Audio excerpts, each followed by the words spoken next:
Então agora eu vou clonar de novo aqui.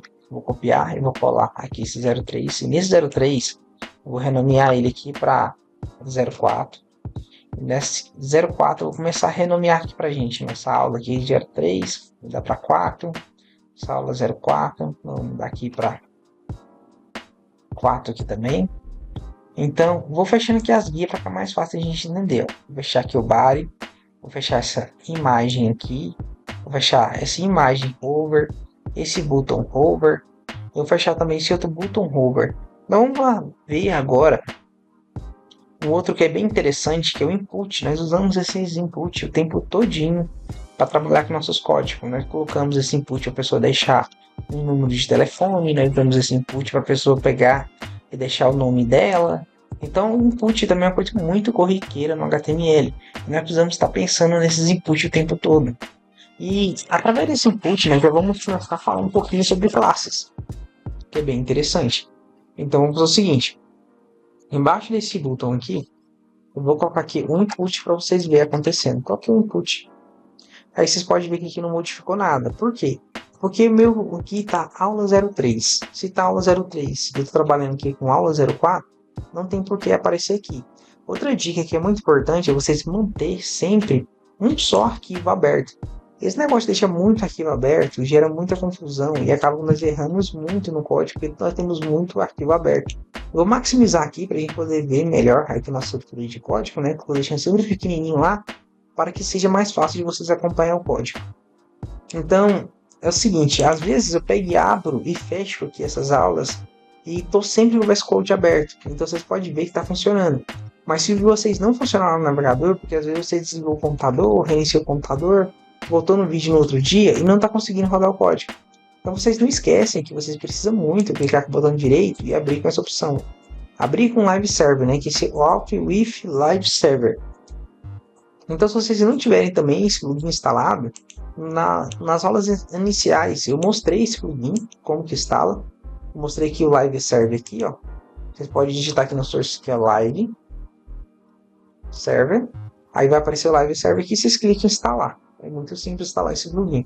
Então, uma vez nosso plugin está instalado, nós estamos seguindo a aula, vocês podem clicar com o botão direito e abrir com o Live Server. Se vocês não tiverem dúvida, nós podemos pegar e tocar para frente. Então, estou sempre fechando aqui cada uma tag e tendo esse cuidado para a gente poder falarmos aqui no nosso CSS. Então, uma vez que nós já colocamos esse input text, eu preciso ver se realmente está aparecendo ali. Então, vou minimizar aqui de novo. Aqui essa janelinha, eu posso clicar, ele esconde, clica e ele mostra de novo. Eu vou mudar aqui então, no lugar de 03, eu vou mudar aqui para 04. Nesse 04, agora vocês podem perceber que eu tenho um input. E meu input não está nada bonito. Eu vou até fazer o seguinte, eu vou restaurar isso aqui. Vou trazer um pouquinho para cá, para ficar mais fácil de vocês acompanhar. Ficou bem mais bonitinho. Eu preciso dar uma estilizada nesse input aqui, ó, que não está nada bonitinho. Quando eu clico aqui não fica bonito. Mas a fonte também está muito juntinho. Eu gostaria de estilizar ele um pouquinho, mexer um pouquinho com as propriedades dele. Então vamos trabalhar isso agora. Aqui eu já tenho um seletor chamado input. Eu quero trabalhar exatamente esse seletor de input. Então aqui embaixo eu vou digitar assim input. Nesse input aqui eu vou pegar e vou colocar assim um border none. O que esse border none faz? Quando eu clico aqui, ó, ele tira as bordas, só que não tira. É muito importante colocar o ponto e vírgula aqui em cima, senão a nossa próxima instrução não pega. Então eu vou colocar o seguinte, ó, outline none. Além do border none, nós vamos usar o outline none. Quando eu clico aqui agora, vocês podem ver que não vai ficar mais aquela borda lá. Então vocês podem perceber que se eu tirar esse outline aqui, ó, vou tirar para vocês verem melhor. Eu clicar aqui, vocês podem perceber que tem essa bordinha aqui, ó, que é do outline. Quando eu clico fora, vocês podem ver que não aparece. E quando eu clico dentro, vocês podem ver que aparece. Então nós vamos usar o outline none. Vou voltar aqui, vou deixar o outline none. Pode ver que ficou legal. E agora aqui eu vou fazer o seguinte. Vou colocar uma margem top. E nós já vimos um pouquinho sobre imagem. Então vou utilizar aqui de novo essa imagem. Que é uma margem top de 20px. Já ficou bem distanciado já nosso input. E eu quero fazer algumas coisinhas. Quero arredondar. E quando eu digito, eu quero que ele fique mais bonitinho, né? Tem várias formas de pegar e trabalhar isso aí. A primeira coisa que nós vamos fazer aqui é colocar um Layer Space. Esse Layer Space aqui é bem legal. Eu vou colocar um Layer Space aqui bem grande. Para vocês verem acontecendo o que esse Layer Space faz de verdade. Essas propriedades, vocês podem ter certeza que com o tempo, vocês vão repetindo de tal forma que vai ser muito simples, vocês vão sentir falta de cada propriedade. Então não vai ter por que errar. Se erra é porque não repetiu o suficiente, vocês podem ter certeza. Então agora quando eu digito aqui, ó, vocês podem ver que a nossa fonte está bem espaçada. Não vai ser exatamente isso que eu quero não, porque na verdade nós vamos dividir isso aqui para ficar mais fácil. Eu quero que você fique um pouco mais juntinha, mas eu gostaria de mostrar para vocês quantos passados a gente poderia colocar. Coloco 2. Vamos digitar aqui de novo, vocês podem ver que ainda está bem espaçada. Eu posso voltar aqui no lugar de 2, colocar de 1.2. Aí você pode ver que elas vão estar mais juntas, mas não vai estar tão colada como estava colada antes. Aqui vai ficar dessa forma aqui. E eu preciso também colocar aqui um padding. Vou colocar assim, padding. E esse padding, toda vez que eu uso só o padding, não coloco nada, significa fazer espaçamento entre os 4 lados. Então aqui eu vou colocar um padding de 7px. Aí vocês podem ver que o nosso input ficou bem mais intuitivo, ficou muito maior, né? Ficou mais interessante. Porém, eu gostaria de arredondar esses cantos aqui, ó. E como que eu arredondo esses cantos? Da mesma forma que eu arredondei na imagem, da mesma forma que eu arredondei no botão. Vocês podem ver que essas propriedades nós repetimos elas bastante.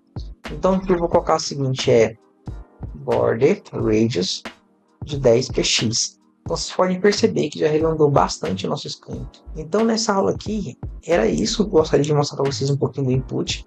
Mas tem mais uma propriedade que seria bem interessante se eu mostrasse para vocês, que é a propriedade que eu gostaria de ter um valor inicial aqui. Por exemplo, digite seu nome. Não podemos esquecer. Vamos colocar o seguinte, colocar assim um placeholder. E nesse placeholder aqui eu quero colocar um texto informativo. Digite seu nome. Aí você pode perceber, ó, já tem que digitar seu nome. Já ficou um pouquinho mais apresentável, né? Mas imagina que esse campo aqui poderia também ser um campo de texto. Eu poderia vir aqui, colocar o asterisco, asterisco. Ele fica aparecendo um campo de senha, mas quando eu clico aqui e digito, ele mostra. Como que eu faço para mudar isso? Para isso nós temos esses types. Nesses types aqui, nós vamos usar bastante coisa desses types, mas o mais utilizado é o text e o password. São os dois mais utilizados. Agora, como eu mudei para password, vocês podem perceber que quando eu digito aqui, vocês vão ver que agora ele não mostra mais o que eu estou digitando. Por que ele não mostra mais? Porque agora ele está mascarando porque é um tipo password. Mas o tipo mais comum que nós utilizamos aqui é o tipo text, tá? O password é só uma curiosidadezinha que é bem interessante saber como que utiliza. E agora eu posso pegar e voltar aqui e digite seu nome. Então pronto. Essa foi a nossa aula 04, falando sobre esses inputs, sobre essas propriedades. Está ficando muito legal a nossa estrutura HTML inicial. Daqui a pouco nós podemos iniciar nosso primeiro projeto real utilizando HTML e CSS